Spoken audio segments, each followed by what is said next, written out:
You might be so discouraged and dejected today, my friend. आज आप हो सकता है बहुत निराश हैं और त्यागे गए हैं। The psalmist says in Psalm 42:5, भजन संहिता 42:5 में भजनकार कहता है, Why, my soul, are you downcast? हे मेरे प्राण तू क्यों गिरा जाता है, Why are you so disturbed within me? और तू क्यों अंदर ही अंदर व्याकुल है, Why are you so downcast? क्यों तू व्याकुल है। You might be so dejected because of these sorrows, इन दुख की वजह से आप निराशा में हो सकते हैं, because of the failure. असफलताओं की वजह से। In Genesis 4:6 we read, उत्पत्ति 4:6 में हम पढ़ते हैं, The Lord asked Cain परमेश्वर ने कैन से पूछा when his offering to the Lord got rejected. जब उसकी भेंट परमेश्वर ने अस्वीकार किया, Cain, why are you so angry? Can तू क्यों इतना नाराज है, गुस्सा है, Why is your face so downcast? क्यों तेरा चेहरा मुरझाया सा है, लटका हुआ है। Being downcast because of the curses of sin. वह उतरा है क्योंकि श्राप के कारण पापों के। Being angry because of the curses of sin. वो गुस्सा है, नाराज है पापों के श्राप के कारण। Sin brings curses and death. पाप तो श्राप और मृत्यु लाता है। You might be angry because of that. आप हो सकता है उसकी वजह से नाराज हैं, Blaming God, परमेश्वर को दोष लगाते हैं, blaming others for these curses to come into your life, इन श्रापों के आपके जीवन के आने के कारण आप दूसरों पर इल्जाम लगाते हैं or blaming yourself, या अपने आप पर इल्जाम लगाते हैं, being hard to yourself, अपने आप के लिए बड़े कठोर हैं, feeling downcast and dejected. निराश हैं और त्यागे हुए हैं। Isaiah 51:3. यशाया 51:3, In this Zion, he makes our desert into a garden. वह जंगल को अदन के समान बदल देता है, For the Lord comforts Zion.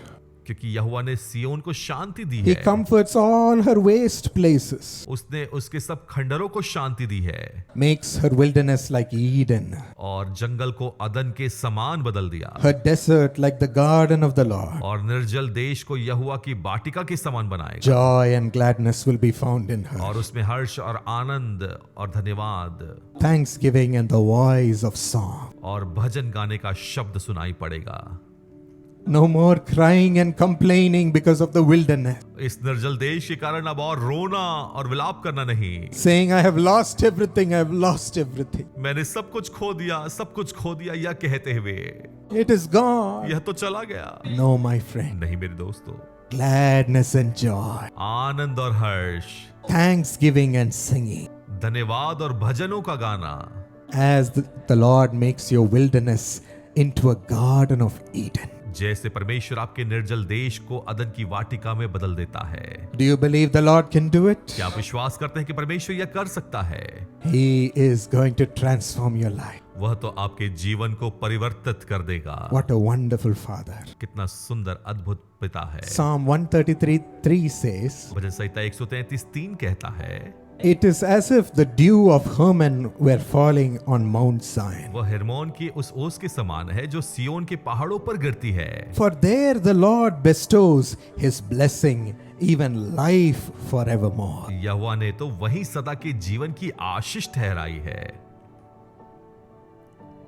On this dwelling place of Zion, इस सियोन के परमेश्वर की उपस्थिति के स्थान from में, there he bestows his blessing. वहां से परमेश्वर आशीष देता है, ठहराई है आशीष को, From there he pronounces life forevermore. और वहां से वो जीवन की उद्घोषणा करता है हमेशा के लिए। Are you saying that you're struggling today, my friend? क्या आप कह रहे हैं दोस्तों कि आप संघर्ष करते हैं? Your life is in wilderness today, हो सकता है आपका जीवन मरुस्थल के स्थान पर है, not knowing where it is going to go. आपको नहीं मालूम कहां जाना है। There is a Lord who keeps you as his Zion वहां परमेश्वर है जो आपको अपने सियोन की तरह संभालता है, and bestows his blessing from there और वहां से आप पर आशीष देता है, and makes your desert into a garden. और आपके मरुस्थल को वाटिका में बदलता है। Receive him today. आज उसे ग्रहण करें। He knows how to bless you and elevate you to a place of great honor. उसे मालूम है कि आपको कैसे आशीष देना है और उठाना है एक महान आदर के स्थान पर।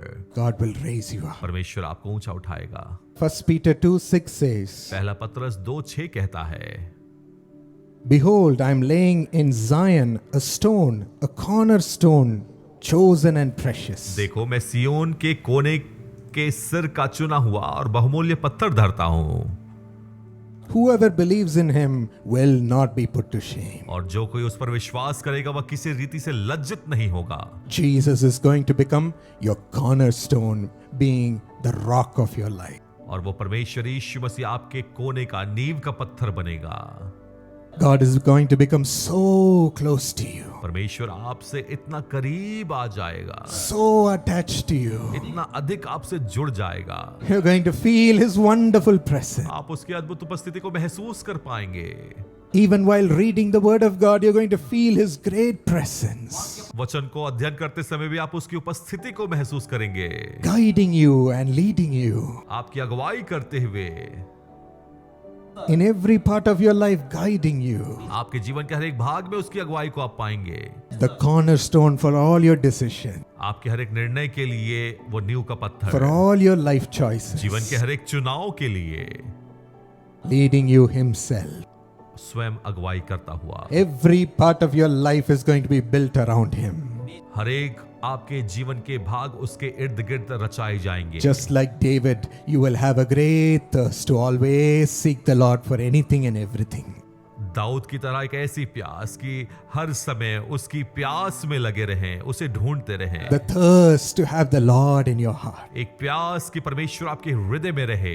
He will become the cornerstone of your life. वह आपके जीवन में नींव का पत्थर ठहरेगा। He will protect you, वह आपको सुरक्षा देगा, watch over you, आपको देखेगा and lead you. और आपकी अगुवाई करेगा। There was a family who invited me to come to their house to pray for them. एक परिवार जिसने मुझे अपने घर में न्योता दिया उनके लिए प्रार्थना करने के लिए।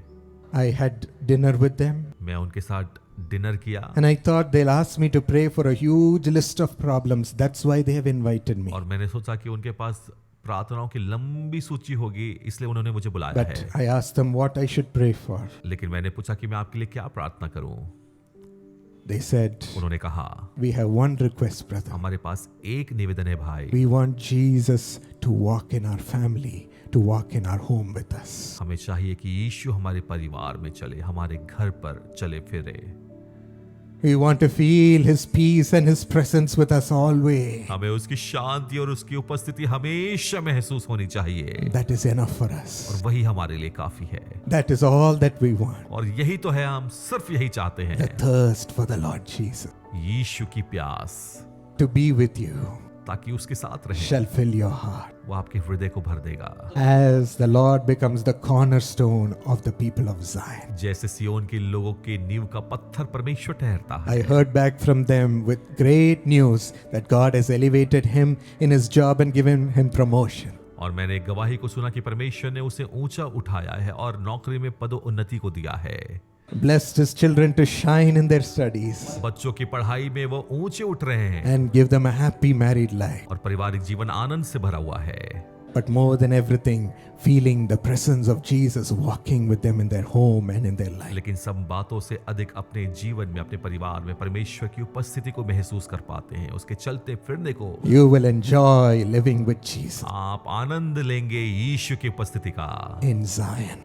सियोन में, People of Zion, सियोन की प्रजा, you're privileged to walk with the Lord. आपके लिए अनुभव है कि उसके साथ चले। Thank you, Jesus. धन्यवाद यीशु।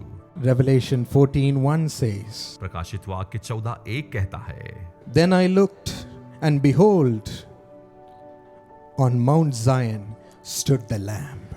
फिर मैंने दृष्टि की और देखो वह मेमना सियोन पहाड़ पर खड़ा है, The Lord Jesus. वह परमेश्वर यीशु And Masih. with him 144,000 who had his name and his father's name written on their foreheads. और उसके साथ 1,44,000 जन है जिनके माथे पर उसका और उसके पिता का नाम लिखा हुआ है।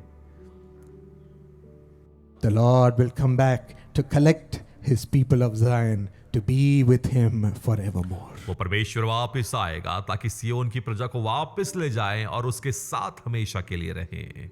taking you and me to be with him in heaven in his joyous presence. वह आपको और मुझे लेकर जाएगा ताकि उसकी उपस्थिति में रहे, उसके आनंद में रहे, स्वर्गीय आनंद That's the में। privilege given to the people of Zion, यही तो सियोन की प्रजा को विशेष अधिकार है, who have chosen the Lord himself to be their cornerstone. जिन्होंने यीशु को चुना कि वह उनके नींव का पत्थर बने। He will make his face shine upon you from today. वह आज से अपने मुख का प्रकाश चमकाएगा His glory is rising upon you right now. और इस समय उसके महिमा का तेज उदय हो रहा है। A new spirit, the Spirit of God, is coming to empower you, एक नई आत्मा, परमेश्वर की आत्मा आपको सामर्थ्य देने आ रही है, making you the people of God, परमेश्वर का प्रजा बनाने के लिए, watering your life to become a garden, आपके जीवन में जल डाल रही ताकि आप वाटिका बने, redeemed by the Lord with salvation, उद्धार के द्वारा, परमेश्वर के द्वारा छुड़ाए गए, prospering in the hand of God. परमेश्वर के हाथों में समृद्ध हो रहे हैं।